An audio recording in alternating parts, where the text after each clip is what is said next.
Hello, hello, hello. I know it's not 3 o'clock. This Monday isn't going to be able to go as normal because I have an appointment that I could not get out of. So I don't want to miss my opportunity to connect with you guys. So I decided to come on here early. For those of you who are not aware, my name is Shannon Miller and I am a cleaning business owner in the great state here in Arizona. I have been so for over a decade, and I also am a cleaning business strategist and CEO for Clean Freaks University, where I teach people how to run their businesses, not be run over by their business. And today I want to touch on the topic of how not to get stiffed by your cleaning clients on one-time cleanings. And most importantly, what to say when someone asks you that or tells you that they want to have only a vaccinated person in their house. So that's actually come up 3 times this week, ironically. So you just never know. Times change every week, right? I have someone watching. I can't see who it is, but welcome. Welcome to the Shannon Miller mini show, right?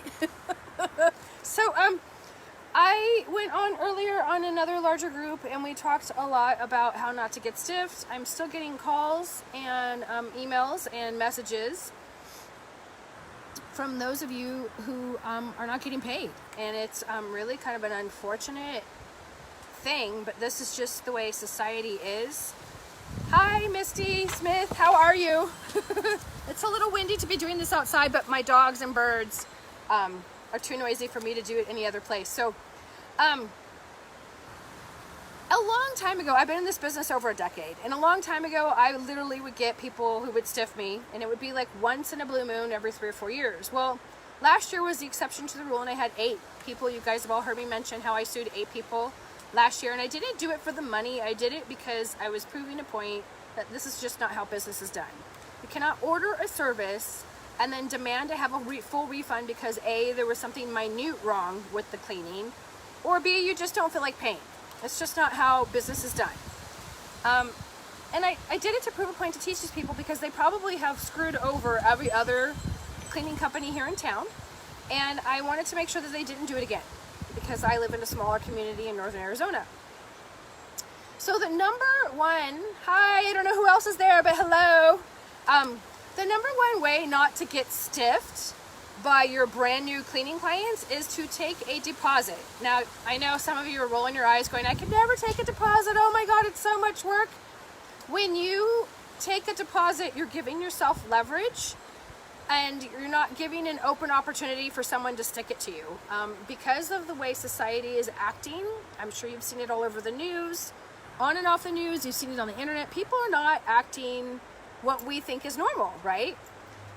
They just are not acting well. And I think that there's a lot of mentally ill people who we unfortunately do business with.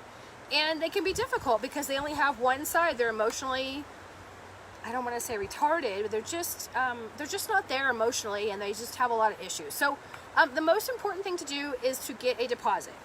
And how you phrase it when you're on the phone with your client, I don't do in-person bids, haven't done so in 8 years, is you're just saying, just to let you know, to secure your spot on the schedule, we require that you give us a 50% deposit of the initial quoted price. And I usually give a range, and I always go higher. I always take the deposit on the high end. So if I give a deposit, a rough range price of $250 or $300, it's my dog, so if it's not one, it's the other, then I'm going to take a deposit off the highest number I gave. And I'm going to take that via credit card. So I just say, you know, we're going to take this. And some people will flat out tell you no. And I know I've harped on this, on my soapbox on this all summer long. But it's because it keeps reoccurring. So I'm hoping that it'll connect with the right person. The message will get there, right? So I'm taking a 50% deposit. And if you don't do credit cards, you can have them give you a 50% deposit on Venmo. That's super important too. But you need to get a 50% deposit somehow. They either need to pay you in cash up front for what they think it is, or they need to give you a check. I prefer to have the leverage amount, and I use credit cards. I take Visa, MasterCard, American Express, or Discover. I don't do carte blanche. I don't give anyone carte blanche. I don't like chasing money either, and I'll be quite honest with you. And if I have to chase money, guess what? I'm going to make you pay because I don't chase money. It's not in my thing. I have too much going on. So taking a deposit is important. Having an onboarding paperwork, contract, whatever that is for you, having them sign it, having them authorize the credit card authorization sheet.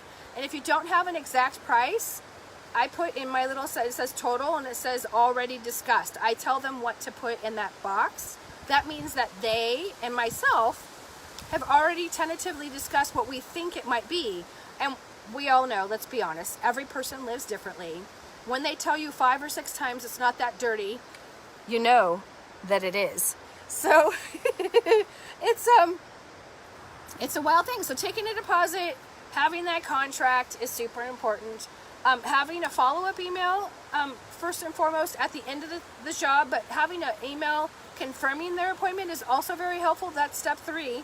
So I send them over, I have a template email, and it says, this is to confirm your scheduled cleaning appointment on 8/8 of 2021 at around 9 a.m. We will be performing, we only do 3 types of cleanings. It's either going to be a regular maintenance cleaning if it's their first time and they say that they don't need a top to bottom deluxe, or it's going to be a top to bottom deluxe cleaning, or it's going to be a move in, move out, or post-construction. 5, I apologize, not 3. So those are important. I don't do any other cleanings by that. We don't do any janitorial. I usually farm those out to somebody else. And the reason why I don't do any janitorial is because in my area, it's really hard to close because they only want to pay 2 cents a square foot. It's just not worth the effort for me. It's amazing to me how big companies don't account for their cleaning budget at all.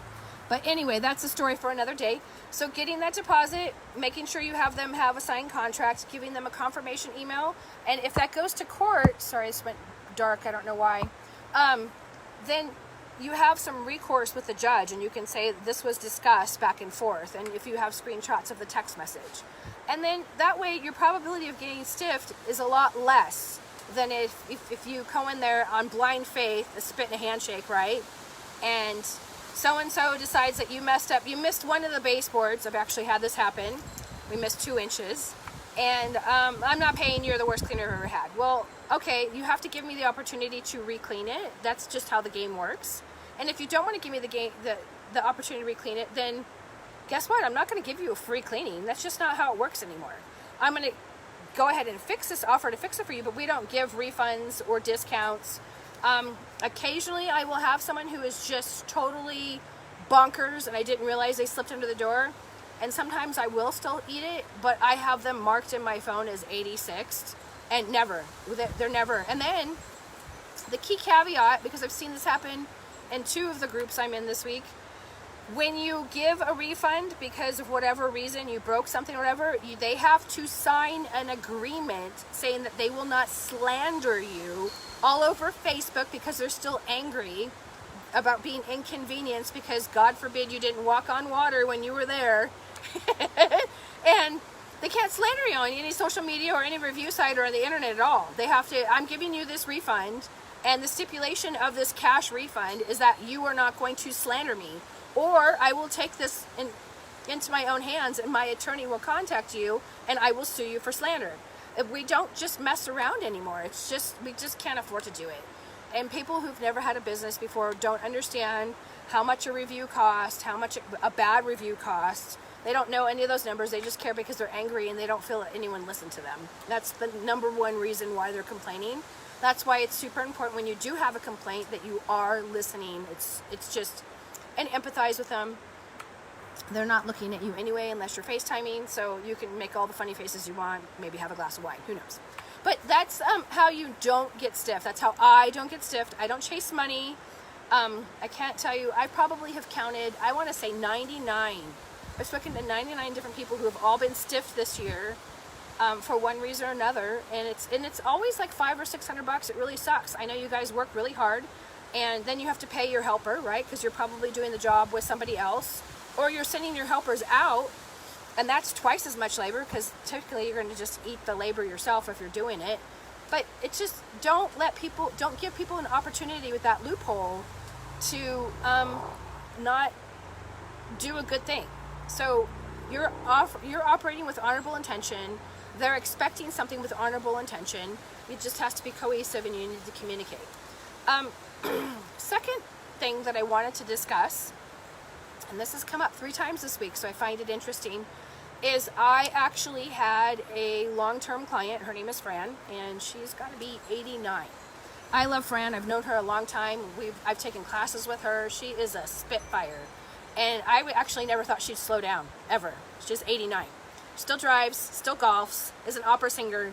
I mean, has a full life. As a dog rescuer, all kinds of things. Well, they're getting a little older, and now they've decided that they need to have someone come in their house. And she basically said, you know, I want someone who's vaccinated. And I'm like, I'm not going to ask if any of my workers or my helpers or my vendors are vaccinated. I believe in medical freedom, and I don't exactly use the call even though you put silent.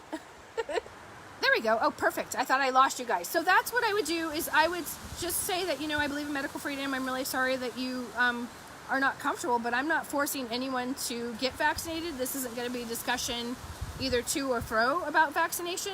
It's just about what to say should someone ask you, because someone has asked me, 3 separate people have asked me they wanted to have only a vaccinated person in their home to clean. So make sure that you are be prepared and state whatever your statement is.